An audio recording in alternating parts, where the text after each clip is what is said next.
Bismillahirrahmanirrahim. Assalamualaikum warahmatullahi wabarakatuh. Baiklah, pada video kali ini kita akan mempelajari terkait sumber ajaran Islam yang ketiga, yaitu adalah sumber sekunder atau sumber pendukung, yaitu ijtihad. Apabila pada dua pertemuan sebelumnya kita membahas sumber primer ajaran Islam, yaitu Al-Quran dan Hadis, maka pada pertemuan atau pada video kali ini kita akan membahas sumber sekundernya ya, dari ajaran Islam, yaitu ijtihad. Nah, yang perlu dipahami adalah kenapa harus ada ijtihad ya. Jadi permasalahannya adalah sebagaimana kita ketahui bahwasanya Al-Quran dan sunnah atau hadis Nabi yang merupakan wahyu Allah, ya, proses pewahyuannya kan sudah selesai ya, setelah semenjak Nabi Muhammad wafat. Artinya sudah tidak ada lagi ayat Al-Quran ataupun hadis yang turun semenjak Nabi Muhammad wafat. Namun demikian, seiring berjalannya waktu dan juga perubahan tempat ya, perubahan waktu dan juga tempat ya, masalah yang dihadapi oleh kita sebagai umat Islam itu terkadang kompleks ya, dan sebagaimana kita pelajari sebelumnya bahwasanya tidak seluruh ayat Al-Quran ataupun hadis Nabi atau sunnah Nabi itu mengandung penjelasan yang rinci. Nah, oleh sebab itu, maka disinilah kemudian ijtihad diperlukan. Karena proses pewahyuan Al-Quran dan hadis sudah turun, akan tetapi masalah persoalan yang dihadapi oleh umat Islam ya, itu semakin berkembang dan berubah, sehingga diperlukan jawabannya yang tetap berpijak kepada Al-Quran dan hadis, sehingga kemudian dilakukanlah ijtihad ini atau penalaran. Sehingga dari situlah ijtihad bisa dipahami sebagai sumber sekunder ya. Sumber sekunder dari ajaran Islam, karena ijtihad tetap harus berpedoman kepada ayat Al-Quran ataupun sunnah Rasul atau hadis Nabi Shallallahu Alaihi Wasallam. Nah, pada pertemuan ini ya kita akan membahas apakah yang dimaksud dengan ijtihad ya, kemudian syarat-syaratnya seperti apa, kemudian juga termasuk pola-polanya atau bentuk-bentuknya ijtihad itu apa saja dan lain sebagainya. Baiklah, kita mulai dari definisi ya. Nah, terkait dengan definisi ijtihad ya, jadi secara bahasa kata ijtihad itu kalau di bahasa Arab itu ya, berasal dari fi'il aslinya itu jahada ya. Sedangkan masdarnya al-jahdu atau al-juhdu yang berarti diartikan bisa daya ya, tenaga, kesanggupan ataupun kemampuan. Jadi ijtihad ya, itu dari fi'il madinya ijtahada, kalau kata aslinya itu dari jahada ya. Kemudian artinya ya kurang lebih daya, tenaga ya, kemampuan dan juga kesanggupan. Nah, itu kalau al-juhdu ya, itu al-juhdu. Nah, sedangkan untuk ijtihad sendiri ya, sebagaimana tadi sudah saya sampaikan, itu berasal dari fi'il madi ijtahada ya, dengan penambahan hamzah dan ta ya pada kata jahada. Jadi ijtahada berarti usaha untuk lebih sungguh-sungguh dengan mengerahkan segala daya upaya. Nah, ini secara makna asal ya. Jadi kalau bisa diartikan ya secara bahasa atau secara etimologi ya bisa diartikan ijtihad itu ya pengerahan ya, segala daya, kemampuan, tenaga, ya, pikiran untuk mengerjakan sesuatu yang sulit. Ijtihad. Jadi bisa dipahami bahwasanya ijtihad itu sulit gitu ya. Ijtihad itu adalah mengerahkan segala kemampuan, baik itu kemampuan pikir, kemampuan macam-macam ya, untuk mengerjakan sesuatu yang sulit. Nah, Ini secara etimologi.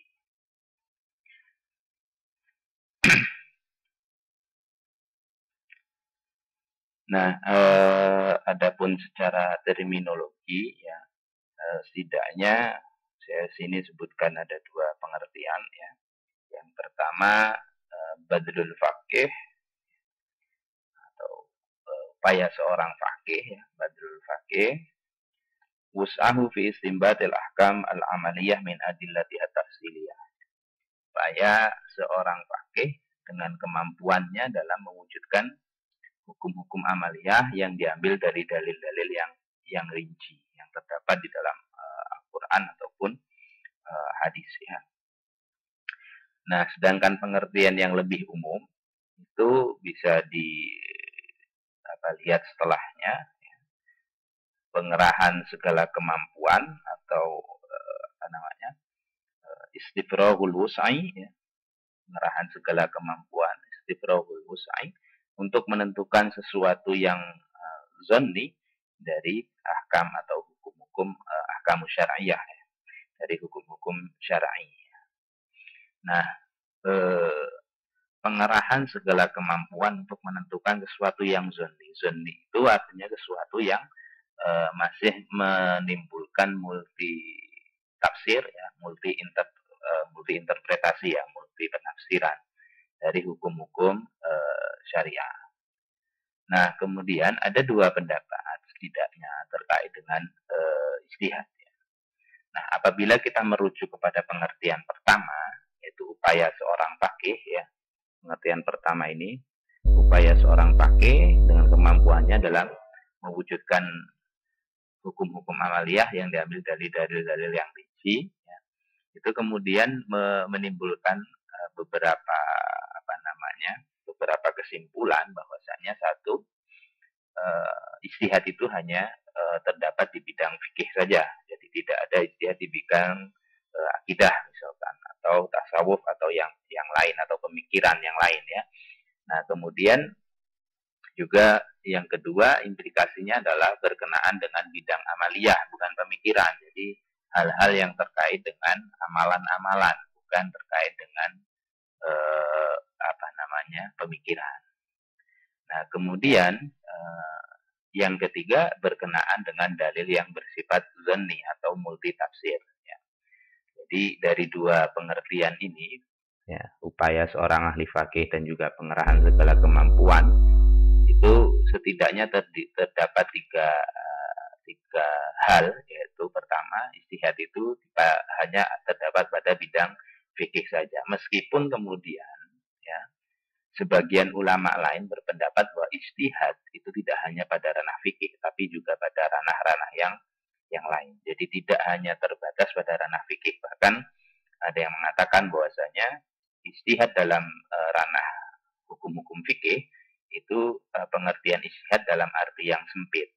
Sedangkan pengertian ijtihad dalam arti yang luas itu ya ijtihad dalam segala macam bidang Islam ya. Jadi tidak hanya fikih tapi juga bidang keilmuan yang lain. Nah, kemudian yang berkenaan dengan dalil yang bersifat zanni ini hampir semua ulama ya, walaupun tidak semua, hampir semua ulama itu menyepakati bahwasanya memang yang bisa dijadikan sebagai ranah ya medan ijtihad itu ya yang terkait dengan permasalahan yang multi tafsir ya. Tidak, nanti di belakang ada tidak yang terkait dengan yang pokok-pokok ya. Oke, kemudian landasan ijtihad ya. Ada beberapa ya. Pertama, sebenarnya ada yang lain juga, tapi ya ini ada beberapa yang saya tuliskan di sini. Misalnya dalam surat Ar-Rum ayat 21, inna fi dzalika laayatil liqaumin yatafakkarun. Nah, menurut beberapa ulama katakan inilah salah satu dalil kemudian mengapa ijtihad itu dibolehkan dan menjadi salah satu sumber ajaran Islam yang sekunder ya. Jadi di sini ada kalimat tanda-tanda bagi kaum yang berfikir. kemudian juga di bawahnya ya fasalu ahla dzikri in kuntum la ta'lamun. Ya, itu juga terkait dengan kalau kita tidak paham terkait sesuatu maka tanyalah kepada orang yang mengetahui. Nah, kemudian juga ada hadis Nabi ya yang bunyinya kurang lebih idza hakamal hakim fajtahada fa asaba falahu ajrani ya. Wa idza hakama fajtahada tsumma akhta falahu ajrun.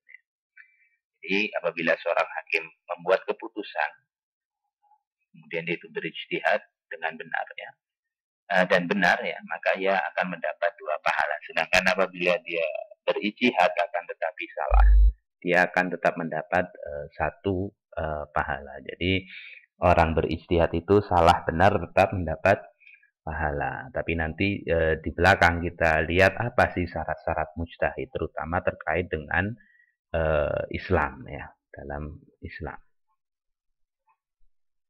Nah, ini juga ada satu lagi ya hadis Nabi, yaitu secara singkat saya jelaskan bahwasanya ini terkait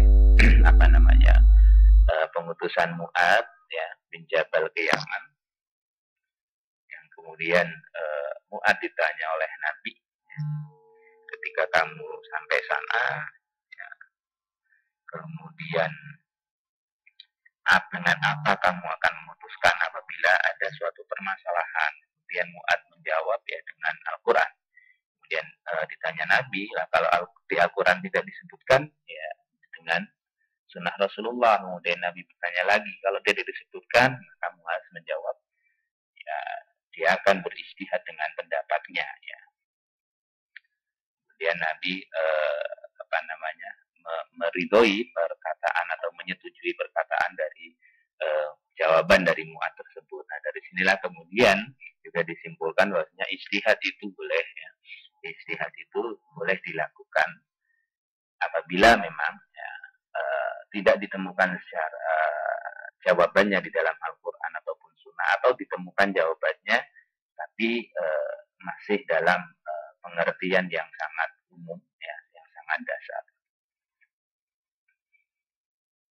Nah, kemudian apa sih rukun-rukun ijtihad itu ya?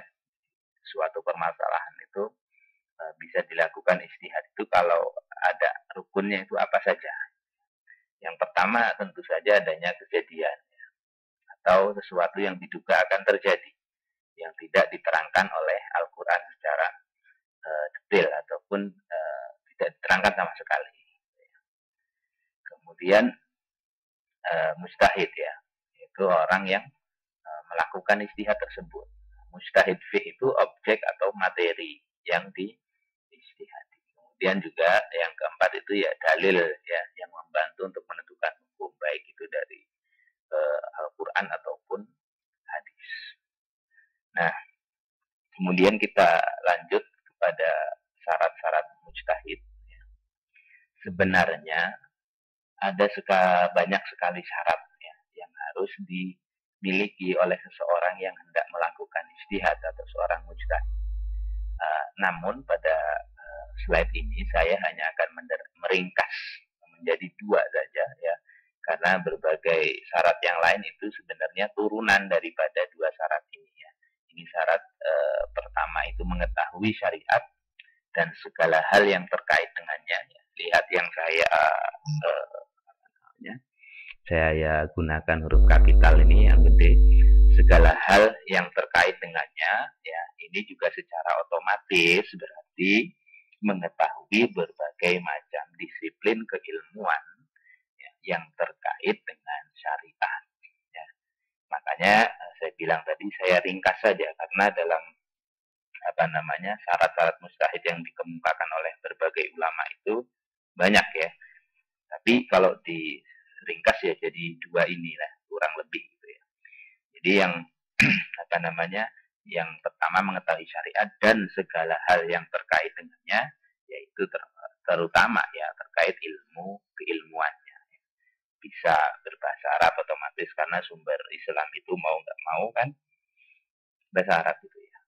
Karena sumbernya bahasa Arab, yang mau nggak mau harus bisa bahasa Arab. Kemudian juga mengetahui ilmu tafsir ya secara rinci, kemudian juga mengetahui ilmu hadis ya, tahu mana hadis, tahu bagaimana cara membedakan antara atau meneliti antara hadis yang sahih dan hasan atau dhaif ya. Kemudian tahu ilmu-ilmu tafsir tadi ya, kemudian juga berbagai hal yang terkait dengan apa namanya ilmu-ilmu yang terkait dengan syariat ya, termasuk terutama ya usul fiqh gitu ya. Nah, itu syarat pertama ya, mengetahui berbagai syariat dan segala hal atau berbagai hal yang terkait dengannya ya, menguasai berbagai macam keilmuan. Nah, kemudian juga apa namanya? Adil ya. Adil ini dari sisi orangnya. Kalau itu tadi dari sisi kemampuannya. Nah, maka ini dari sisi pribadi orang yang melakukan mujtahid. Adil ya, bukan orang yang apa namanya rusak ya, orang yang sering berbuat apa namanya dosa yang disengaja gitu dan maksiat dan lain sebagainya yang dapat merusak keadilannya. Artinya sisi keilmuannya, syarat pertama sisi keilmuannya bagus, kemudian sisi personal orangnya pun juga bagus. Itulah dua syarat umum dari mujtahid. Namun kalau kalian mungkin membaca buku lain, ya mungkin akan terdapat banyak syarat ya. Tapi sekali lagi kalau diringkas ya, jadi kurang lebih jadi dua syarat ini. Kemudian terkait tingkatannya ya, tingkatan atau level mujtahid. Yang paling atas ya, yang paling atas itu disebut dengan mujtahid mutlak, yaitu mujtahid yang mempunyai kemampuan untuk menggali hukum syariah secara langsung dari sumbernya yang pokok, yaitu Al-Quran dan hadis, dan mampu mendapatkan metode dasar-dasar pokok ya, yang ia susun sebagai landasan segala aktivitas ijtihadnya ya. Contohnya imam madhab ya, imam Hanafi, Maliki, Syafi'i, Hambali itu termasuk kategori mujtahid mutlak ya, karena keempatnya itu ya, itu langsung ibaratnya ketika menyusun madhab mereka itu langsung menggali hukum tersebut langsung dari Al-Quran dan hadis ya. Selain itu metode yang mereka gunakan pun metode yang mereka susun sendiri ya, metode yang mereka susun sendiri, bukan meniru metode orang lain. Kemudian yang kedua ada mujtahid muntasib ya. Itu mujtahid yang menggabungkan dirinya dan ijtihadnya dengan suatu madhab. Jadi mujtahid yang pada level kedua ini, ya, mujtahid pada level kedua ini, nah mujtahid muntasib ini, yaitu mujtahid yang sebenarnya ya secara kapasitas itu sudah bisa menggali hukum dari sumber pokok ya, baik Al-Quran atau Sunnah, akan tetapi mereka ini tidak merumuskan metodenya sendiri. Jadi metode yang mereka gunakan adalah metode yang disusun oleh imam madhab ya, oleh mujtahid mutlak. Nah, kemudian yang ketiga ada mujtahid muqayyad, itu mujtahid yang dalam segala permasalahan ya, dia terikat kepada mujtahid mutlak ya, kepada imam madhab dan tidak mau keluar dari mazhab dalam masalah usul maupun furu'. Nah, kemudian yang keempat itu ada mujtahid murajih ya, yaitu seorang mujtahid yang membandingkan pendapat dari berbagai imam madhab ya, berbagai imam mujtahid ya, entah membandingkan misalkan pemikir mazhab Syafi'i, Hambali, Maliki, Hanafi ya. Kemudian dari pengamatannya terhadap empat mazhab itu dipilih yang paling unggul ya, yang paling dirasa paling pas, paling cocok, paling baik. Nah, ini disebut dengan mujtahid rajih ya. Nah, kemudian bidang ijtihad ya, atau lapangan ijtihad, ya, hal yang bisa diijtihadi itu di apa saja. Nah, setidaknya terdapat 3 hal ya. Yang pertama adalah bidang ijtihad adalah segala sesuatu, segala permasalahan, segala persoalan yang tidak dijelaskan sama sekali oleh, ini kebalik ya saya nulisnya, sesuatu yang tidak dijelaskan oleh sama sekali oleh Al-Quran ataupun hadis ya, tidak dijelaskan di dalam Al-Quran sama sekali. Kemudian yang kedua, sesuatu yang sudah dijelaskan akan tetapi ya, memungkinkan untuk adanya penafsiran lain ya, karena dalil yang menetapkan bersifat zonni atau tadi sudah disebutkan mengandung multi interpretasi atau multi tafsir. Jadi sudah ada ketetapannya, akan tetapi sudah ada keterangannya dalam Al-Quran atau hadis ya, akan tetapi keterangan tersebut itu multi tafsir, artinya bisa jadi bisa ditafsirkan atau dipahami dalam pemahaman yang lain. Nah, kemudian yang ketiga yaitu ya, lapangan ijtihad itu tentu saja bukan pada masalah yang termasuk ya kepada ma'ulima minaddin bidarurah. Jadi wajibnya sholat dan termasuk jumlah rakaat ya, kemudian kewajiban zakat, puasa itu bukan merupakan sesuatu atau wilayah yang boleh diijtihadi ya. Ijtihad misalkan puasa Ramadan diijtihad dirubah saja menjadi puasanya di bulan Syuro misalkan ya. Itu bukan yang ma'ulima minaddin bidarurah ya, jadi tidak boleh ijtihadi masalah-masalah ini. Rakaat ya, rakaat maghrib jadi 2 saja itu tidak boleh.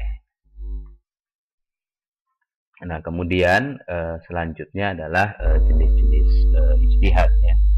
Jadi mungkin kalian juga pernah dengar ini ya. Jadi sebenarnya ada banyak, tapi di sini saya sampaikan 4 ya. Ya.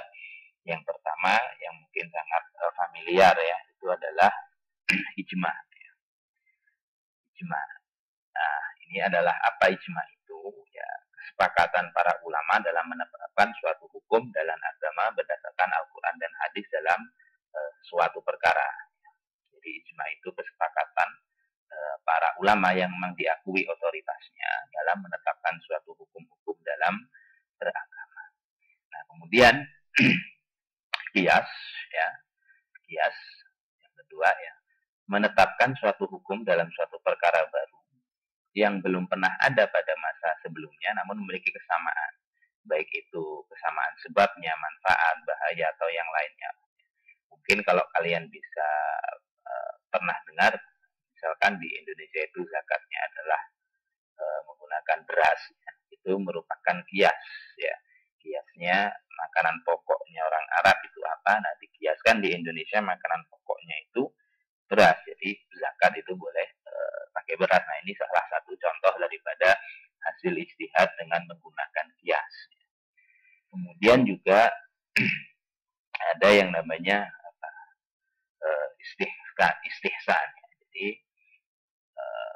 suatu tindakan untuk meninggalkan satu keputusan hukum kepada hukum yang lain yang dianggap mengandung kebaikan yang lebih ya dibanding hukum yang dia tinggalkan sebelumnya.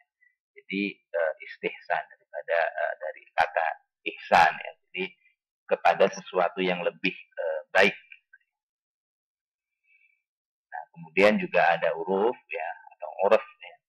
Itu adalah menentukan suatu perkara berdasarkan adat istiadat yang berlaku di masyarakat, tapi adat istiadat tersebut tidak bertentangan dengan teks-teks Al-Quran ataupun hadis Nabi Muhammad SAW. Nah, kemudian juga ada masolihul mursalah atau maslahah mursalah ya, yaitu suatu cara menetapkan hukum berdasarkan pertimbangan kepentingan manfaat yang didulukan daripada adanya kemudorotan. Nah, kurang lebih itu saja ya.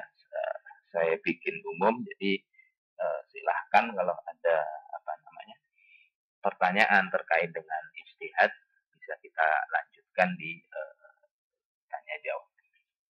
Demikian video kali ini. Terima kasih. Assalamualaikum warahmatullahi wabarakatuh.